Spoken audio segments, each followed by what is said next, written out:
Hello, everybody. Welcome to this presentation from Henry Castellanos, who's going to be presenting on predicting patient no-shows, evaluating the effectiveness of no-show models in dentistry. I'm Eric Siegel. I'm the CEO of Gooder AI and co-founder. And Henry has been a user of our product, Gooder AI, and use it in this particular project. It's a great use case. I'm very excited for him to now do a repeat presentation that he did a couple months ago at Machine Learning Week 2025, which was held in Phoenix, and he actually lives in the Phoenix area himself. And it was extremely well received presentation, so it's great to get this on tape and launched out there to the masses. So before I let Henry present, let me just give you a little brief introduction of his work, his history. He's over a decade experience in the field, and until recently was director of data science at a large chain of dental offices, and this is about healthcare patient no-shows, in particular dental patients. At that organization, he led the development and implementation of machine learning models and data-driven strategies to enhance patient care and improve operational efficiency. Henry's currently transitioning to a new position as in an AI engineering role at a major company, and has also founded a company serving small businesses with RAG-based applications for online marketing. He previously held positions at Ernst & Young, Deloitte, PwC, and Mercer, and holds a master's degree in economics and econometrics from Johns Hopkins. So again, here's Henry presenting on predicting patient no-shows, evaluating the effectiveness of no-show models in dentistry. Oh, and afterwards, I'll be able to ask some questions of Henry, and we'll look a bit more at a demo of Gooder. Take it away, Henry. Thanks, Eric. I really appreciate it. That's very kind. Yeah, thanks for coming. This is great. I think the best way to get started is always to just talk about the problem. We were trying to predict whether or not a patient would show up for their appointment. It is a big deal in healthcare, certainly in dentistry. When people don't show up, it costs time, revenue, but it also means access to care. You know, if you've got a chair and somebody doesn't show up, that means another patient couldn't get in. It takes longer for them to get in. And specifically where I was working, we were seeing a lot of patients. We had a lot of offices across 4 different states. We're open 6 days a week, 12 hours a day. So we have a lot of people that are trying to get in. And when we have a spot and somebody doesn't show up, it really impacts everything, the whole business holistically. And so we were trying to predict who was not going to show in order to enable double booking, similar to what the airlines do. So when, it's but here it isn't just about revenue. It really was about trying to get people in the seat so we could give them access to care. And one of the things that I learned early on trying to set this up was that I wasn't going to be able to really help the business understand the value of doing this just by talking about how accurately we could predict whether or not somebody was going to show up. And so on this next slide, this is one of my favorite what I call the OG memes, okay, where you can't just simply walk into, your stakeholder meeting, the C-suite, and show them a confusion matrix, because it's maybe that's the point of the term confusion matrix, but it can be actually pretty confusing. And so actually on this next slide, this is what our confusion matrices looked like. We were actually using a tool called H2O.ai to actually train the models. And so the point here is that, if I walk into a meeting and I'm trying to tell, our chief operating officer, our CEO, that we have a good model, that it's going to help solve this problem, right, with patient no-shows, and I'm showing them this, it's really not, it doesn't build that confidence, that trust that, that this is actually going to solve meet our needs and solve our business's problems. And even though, we're looking at this and you can see, as I'm trying to say here on this next slide, that it's a pretty good model, right? Yada, yada, yada. But what does this actually mean financially or operationally to the business in terms of solving these problems we were talking about just a couple slides ago?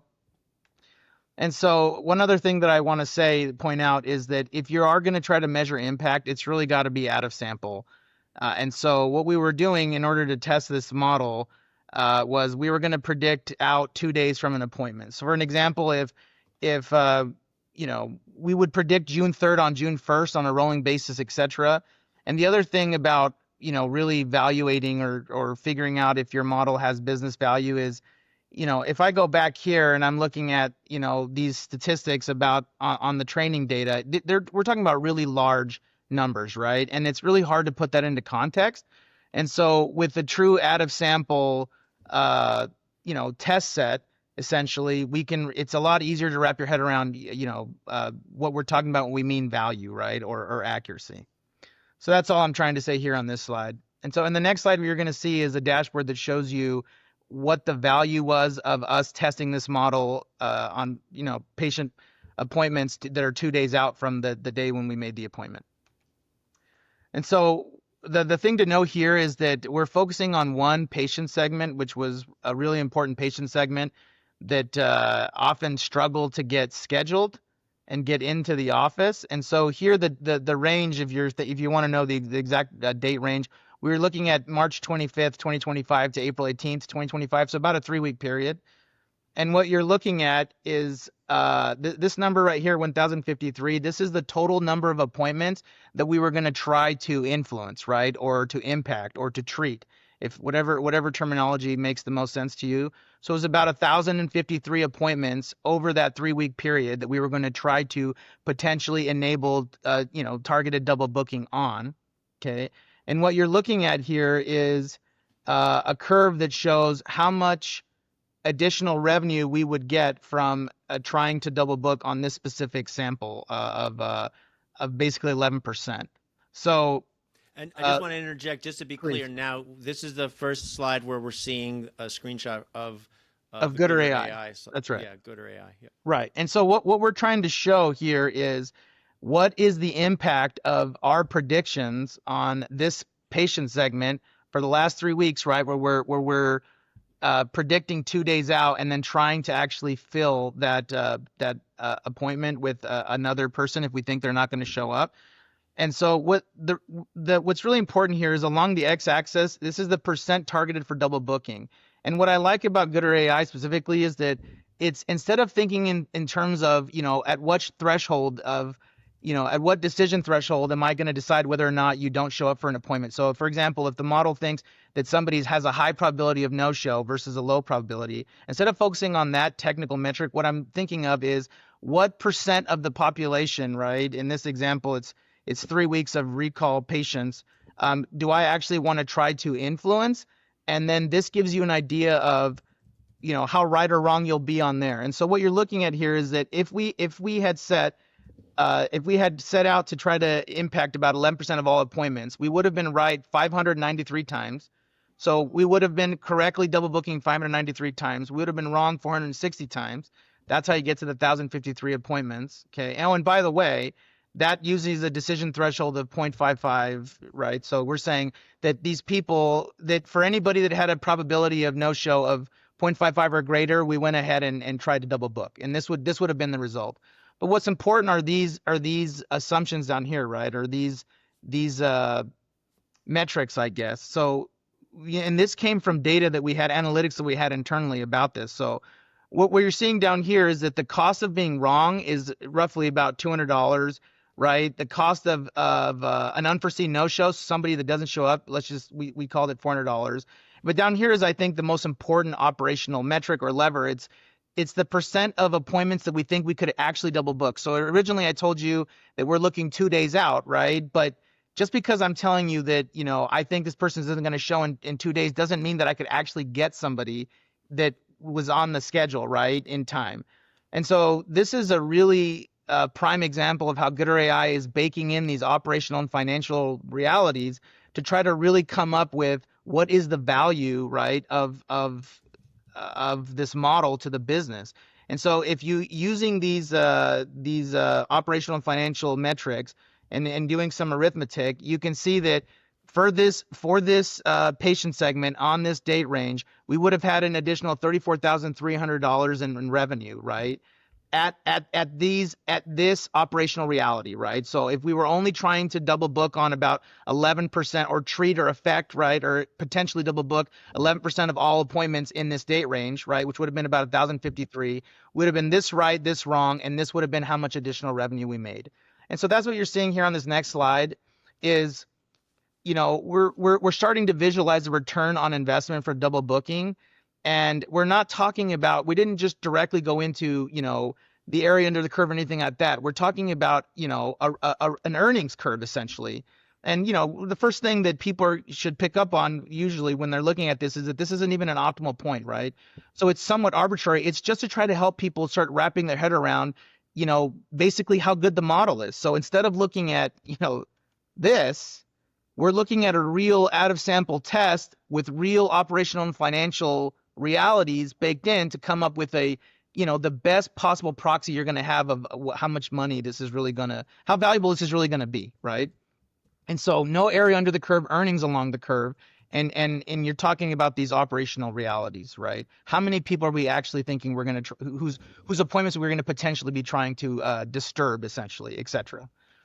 And so, if you just extrapolate out these numbers, these operational and financial, I don't want to call them assumptions because they're based off of analytics that we had internally, but if you just extrapolate them out over a year, you can see that this model as is right now, even though we were wrong, right, on 460 cases of that 1,053, whatever it was, um, you're still going to have a very positive ROI. And so, what's the value of this? It's driving communication in a way that helps me speak to what the business really cared about, which is we're going to be able to both see more people and increase revenue, right? Which was what the whole point of doing this is. And the other thing that's key is that Good AI is allowing me to very easily visualize that financial outcome under real world costs and benefits, right? The cost of being wrong versus right, the number of appointments we can actually fill. One of the things that instantly our stakeholders picked up on was how conservative these assumptions were. Like, for example, we had said that we were only going to assume that we could only actually fill 25% of these appointments we were going to try to enable targeted double booking on, right? But you can start to play with those assumptions and see that, what if we could actually fill 75% of those appointments that we were going to enable targeted double booking on? Then you're looking at, $1.5 to $1.6 million all else equal.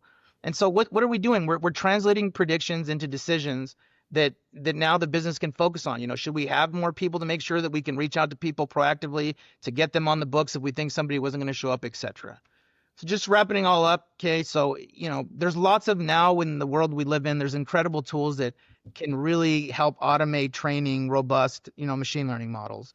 It doesn't really matter. We technically internally, right, as the analyst, as the engineer, yes, I'm still using familiar metrics under the curve, but that's not what we're presenting to the business, right? We want to focus on tools like Good AI that are going to help communicate the business value and the under operational and financial realities so that they have confidence and business context that helps them really believe in the model and in helping them be confident that if we ship this, it's going to deliver the value that we've promised. And so that pretty much sums it up. I know I sometimes speak kind of fast, but No, that's great. I mean, and yes, this idea of calculating the business value of models, as you put it, visualizing value in terms of real world costs and benefits, is new to most people, even senior data scientists. So as you and I'd like to continue chatting a bit more and show an interactive demo. Well, I'll be the one interacting a little bit. To sort of help flesh out some of the concepts you cover. But before I move to that, can you go forward, I think, to the very next slide after the one you're showing right now? Yeah, I just had a question about that. You extrapolate up to 500,000 a year. And I would just wanted to clarify that's because what we were looking at previously, the sort of estimated potential profit where it peaks depending on those other factors that you can change. That was based on some shorter window, like 2 weeks. yeah, it was Right? like 3 weeks, right? So all we're saying 3 weeks. is if you extrapolated out Yeah. these dynamics over the course of a year, you're looking at least that much money, right? Because again, as we said in the next slide, we're making very conservative assumptions operationally and financially. You're looking at that's probably a very good estimate. That's what we're saying. It's a very good proxy, very good estimate of how much you could reasonably expect to make if you deployed this model on that one patient segment right now over That's the what I course was over actually. the course That's of the the year. specific I was going to ask. Is like Yeah. so it was, and the patient segment was something about patients that have been recalled for certain. Or, Yeah, it's like people that need to come in and be, have follow-up treatment or have ongoing treatment, right? so So, just within that one very particular segment mhm. across the practice of multiple offices, but just that one segment of patient or visit type, extrapolated over how it would pertain over a year, then the value is estimating a new improved amount of like incremental value of 500,000 by in revenue. way of targeting overbooking Yeah. selectively with your model. Is that Right. right? And if we changed this assumption down here, the percent that we could actually double book, right? So Mhm. 2 days out, because that's what I was trying to tell you that we were trying to predict 2 days out. Then you get somewhere like over here, right? You're looking at a 1.5 to 1.6 million dollars if you could actually fill 75% of those appointments, right, with actual people that showed up. Okay. And I think we should point out that we are taking into consideration the cost of being wrong, right? So these numbers have that baked in here. So we were assuming, right, just given what we know about the business and our analytics, that the cost of being wrong and wrongly double booking was half the cost of having nobody show up. Okay. And so Yep. there's the point is that when you're talking to a business stakeholder, I found that they really appreciated that we're thinking about this model in these terms instead of just, false positive rate, true positive rates, things like that. So what all this is doing is it's just mapping those statistics that you get in a confusion matrix to these financial realities, but also taking into account those operational financial metrics, right? These ones that we're talking about down here. And so, Right. Well put. And that all these principles apply for the majority of predictive AI or enterprise machine learning kinds of projects, targeting some treatment decision, whether to contact or audit for fraud. In this case, whether to double book is somebody likely to not or relatively likely to not show, et cetera. There's there's false positive and false negative costs. So allow me to move over to another screen share of pretty much the same thing as this screenshot, but with the actual product. And then I'll talk through that for a few minutes and then ask you some more questions. Let's see if I go to this one. Yeah, there we go. So just so everyone listening knows, this is not exactly the same screenshot. It's pretty similar to what Henry just showed. It's the same setup of using the product Gooder AI, but it's actually just happens to be on a more preliminary, earlier version of the data and on an earlier preliminary model. But broadly, the mechanics are the same, so we can sort of talk through the concepts. And the peak of the curve, the shape and peak of the curve is roughly the same. It doesn't reach as high a maximum potential estimated revenue. So it's a bit different. If you want to look at the real, just look at the screenshot Henry just showed. But let's talk about the concepts and the principles. So let me walk it through. Henry went through it very quickly. It was great. I think he really hit the nail on the head as far as the purpose of what we're doing, and also obviously has presented this particular business case, the predictive AI project. So now let me step through it again just to sort of spell it out, because again, most people are very much new to this kind of thing. So this idea is what's often called a profit curve, and from left to right is how many individuals are being treated, what portion, what percentage, right? From 10%, 0% up to 100%. As yeah, you I change that, think you this use is these. to your point. I glossed over a little bit here, but what's Yeah, important to understand is that as you move along that percent that you're trying to treat, you're just playing with that decision threshold, right? right. And so you're changing the decision threshold, and you can see the decision threshold here. Decision threshold is like you take the model output, it's a probability. If it's greater than something, if somebody's, that is to say, they're relatively likely to not show, then you apply the treatment, which in this case is to double book. And there's other charts you can do. Here's a typical gains curve. This actually shows the relationship between that x coordinate, what we call the decision boundary, the portion that are treated, relates to the decision threshold directly. In this case, it's a nonlinear model, and you can kind of see that shape. This is sort of an academic point. The main point is like, if you're like, oh, I want to double book the 20% most likely to not show, that would correspond to this decision threshold. So when you go to deploy it, you turn to this row of the table basically, and the Right. But table's fully configurable. But as you move left to right, the y coordinate, and this is very new in the world of machine learning, all right, and I've been in it for more than 3 decades. The y coordinate is money. The Y coordinate, or it's very configurable. So it's KPI, it's the business metric, not just a technical performance metric, but the actual value in business terms that matter to the organization, that your boss, executive decision makers actually care about. But it's only an estimate. You can only estimate that, in the post-mortem after deployment.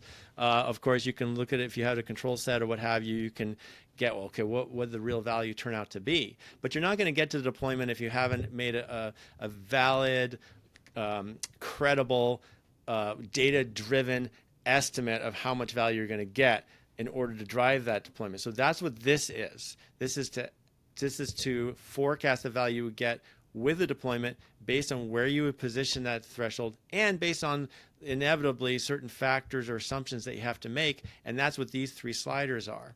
So our thesis as a company, Gooder AI, is that the reason it's so rare, it's not rocket science to draw this profit curve. It basically, the rocket science is learning from data. That's the machine learning part. Now we're just trying to steer the rocket in a direction that makes sense and prove that it's going to perform well, or provide that evidence so that it actually can get launched and not scrubbed. Most of these projects actually scrub before they launch. But in so doing, it depends on these factors. And our thesis as a company is that the reason this non-rocket science sort of no-brainer thing is so rarely done and is not indoctrinated into the culture of machine learning as an industry is because it hinges on these assumptions. And so then there's this credibility question. So to address that, we parameterize it. You can move these sliders and see how it changes the story and get that much needed human intuition of how big a difference. So, and that's what I think you were referring to a minute ago, Henry, when you said the executives really appreciate the fact that you're taking into consideration these different factors. Right now in this particular setup, there's 3 of them that affect that way of estimating, that affect the pros and cons, the losses and wins, what you call the cost and benefits. Right. So let me just talk through what these 3 sliders are to make it clear of the kind of thing you want to do. Our purpose at Gooder AI is not to prescribe the way you estimate business value, but simply provide the means for you to incorporate it and then have this much needed interactive visualization to get that sense of, to the degree to which those uncertainties, these factors subject to change and uncertainty, actually matter in terms of the change of the story, that is to say the shape of this profit curve, and therefore the decisions about deployment. So that first one is the false positive cost. So the cost of wrongly double booking. Somebody actually is going to show up, the model wrongly flags them as a likely no-show, and then you actually double book. So we've got that set as a fixed $200.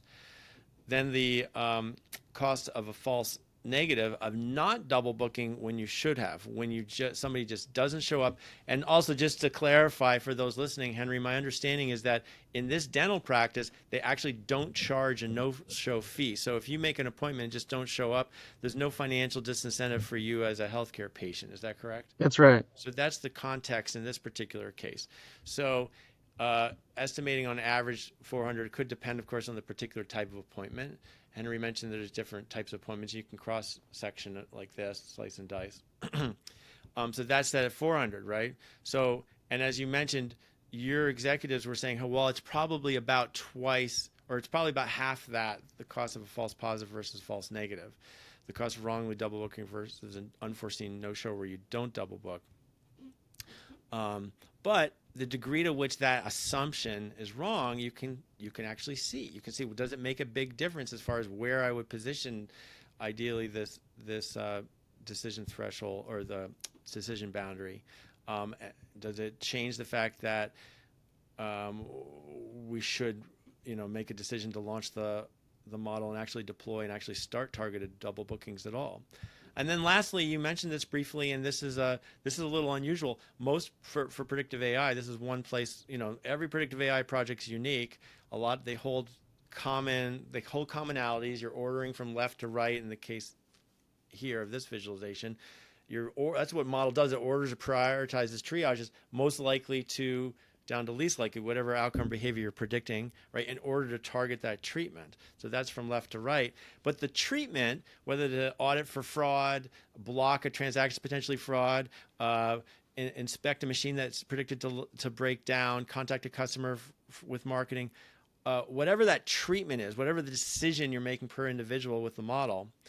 Normally, and well, not, I guess most commonly, when you decide I'm going to treat this customer or I'm going to audit this transaction for fraud, it actually happens. The treatment definitely happens. But you make a great point, which is that for this particular use case of machine learning, for this healthcare no-show thing, if you decide 2 days ago, hey, we better double book this slot, you've only got 2 days. So operationally, those making the phone calls and offering people a newly open slot that's within the next 2 days aren't necessarily going to succeed in double booking. So Correct. if you make a decision, hey, the model decides this should be double booked, only in this case, let's say 25% are actually going to successfully get double booked, just operational in terms of practicality. So you just have to assume some random 25% is going to be done. So we configured that under the hood for your project. But as you mentioned, well, maybe that's too pessimistic. Maybe it's more like 75%, and maybe it depends on the type of appointment. So again, Sure. these are the things that you want to be able to change to get that much needed interactive human intuition about how big a difference it makes. Yeah, I just want to reiterate what we were talking about, that I think it's a lot easier to tell somebody, a business stakeholder, right, to talk about this is the percent of all appointments, right, that we are want to try to treat, than to talk about the decision threshold of the model. That's one of the things I really came to appreciate about Gooder AI, is that x-axis there, right? And the analytic thing is there, the decision threshold, so that if somebody understands what you're talking about, that actually these models are generating probabilities for each appointment, and that you're making you have some rule that says if that probability is over some threshold, then we're going to go ahead and say that we think they're not going to no show. But it's just so much more intuitive to think about in terms of, here's the number of appointments I think I'm going to try to impact, right? And here's how right and wrong I'm going to be, right? And Yeah, it yeah, it just it gets exactly. right to the point of, this is what the value is. And by the way, that value, that earnings, is really driven by these operational and financial realities. And so it's just a Yeah. whole nother way to cast, again, those same technical metrics, right, that are in that confusion matrix, that are in, that you're looking at an area under the curve. But in here, we're looking at an earnings curve, earnings along the curve, right? In this reality, in this real world scenario, instead of, this technical scenario. And so I, Yeah, I and just so can't emphasize how clear that is, when you're yeah. talking to people. So, but that's an exercise that's outside the box right now, right? It's outside the norm to actually sort of bother with baking in those business realities, as you put it. And there's sort of this comfort zone of your typical data scientist of like the technical metric, the area under the curve, as you showed earlier, showing that the mechanics are working, that it's doing well in an out of sample and even out of time sample, as you did, and it's the model is sound, and the general principle of the project from a business standpoint is sound. It makes sense to double book, if the economics are there, right? There may be some inconvenienced patients have to wait longer and some issues, but if you sort of do the cost benefit analysis, it totally makes sense. So we've got a good model according to AUC. Hey, is that enough? Well, our argument is definitely not enough, that you need to actually do a business forecast, but people just sort of don't, right? So it's sort of like you had to, by being one of the early users of Gooder AI, you sort of took it upon yourself to bother to sort of take this next step of fleshing out what are those business realities that should be baked in terms of, in particular, these three parameters and other aspects of how you estimate value, and you bothered. And so what you're feeling, having done that and having been one of the pioneers who are relatively quite rare these days among data scientists, did you feel like it was a bother? Did you feel like it was like, most people don't do this and they get their paycheck at the end of the work week? So how did it feel? Did it feel like you I were bothering to do something No, outside? what I thought was that, I felt like this was ironically, right, like this was the validation that I needed to have the confidence to be able to go into Mm, meetings and say, no, this model wasn't just accurate on the training set, right, or on the cross validation set. This model, when we tested it, right, on a true out of sample, this model would make money, right? And so it gave me the confidence. It showed me that this is really the only way to really be able to tell a business stakeholder, what the value is of doing all of this. Without having gone through this exercise, I could easily see a scenario where I wasn't even confident, right? Just by looking at that confusion matrix, then looking at on the cross validation sets, whether or not this would actually work in the real world, right? Whether or not this would actually be valuable. And so I think this is what I learned is that this has to be an essential step. Otherwise, it's you get bogged down too easily in all of the I don't know what the terminology is, the technical stuff.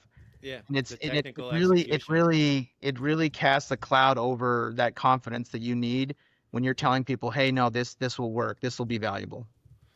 That's awesome. Um, Before we wrap up, I want to just do one more thing in this demo, which is the extrapolation thing you mentioned. So right now, as you see at the top, this is um, this is a data set of almost 10,000, or the estimates are all based on only a population of 10,000 appointments. But the firm has a lot more appointments per year across the offices. Um, Right. So the can you only give thing me a that's not ballpark? implied, Can you give me a sorry. ballpark? Is it like, does it have like 50,000 appointments a year, or what sort of across all types of appointments? Oh, I don't remember off the top of my head. It was a lot. I So think what's let's missing. just do that as an example. Let's assume instead of 10,000 has 50,000. So just in Gooder, you can go into the configuration. We've got some videos about all the configuration options, but I'm just going to zoom to one thing, and you can say, hey, look, the population, let's consider it 50,000. And this is for a relatively small business, right? There's plenty of cases where, the number of transactions you might audit for fraud or you know, are in the millions, what have you. So with that one change, now everything, the shape of the curve is the same, but now everything's been extrapolated as if there's a population of 50,000. So you get a much higher peak, right? So if we go to the max, right, that's peaking at 212,000 in new revenue. Right. Um, Anyway, did I cut you off, or No, was I there was just going to anything say else? that the population in the example in the presentation was just based off of a time frame, right, that we were testing. Right, right, right. Right.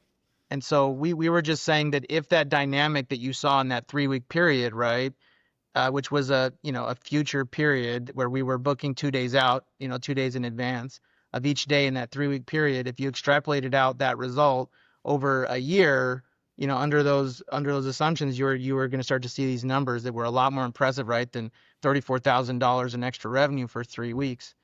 Um, Yeah, and so Gooder also helps kind of show that, right? It kind of helps bake that into people's minds. awesome. So, Henry, I'm so glad you were able to make the time to do this with me here today. Your presentation at the conference earlier this year, a couple months ago, was so well received, and there are so many great use cases of machine learning, and it's great to see yours in the put under the through the value oriented lens of Gooder.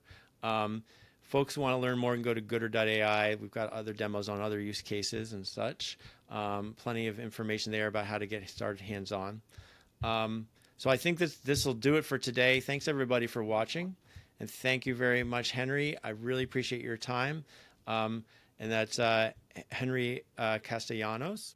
Or if they Yep. want to find the link also to the presentation, it's on my LinkedIn. It's Right. on GitHub pages. Awesome. Thank you so much, Eric. I really Yeah. appreciate it. Thank you, Henry. I really appreciate your time. Have a great one. You too. Thanks.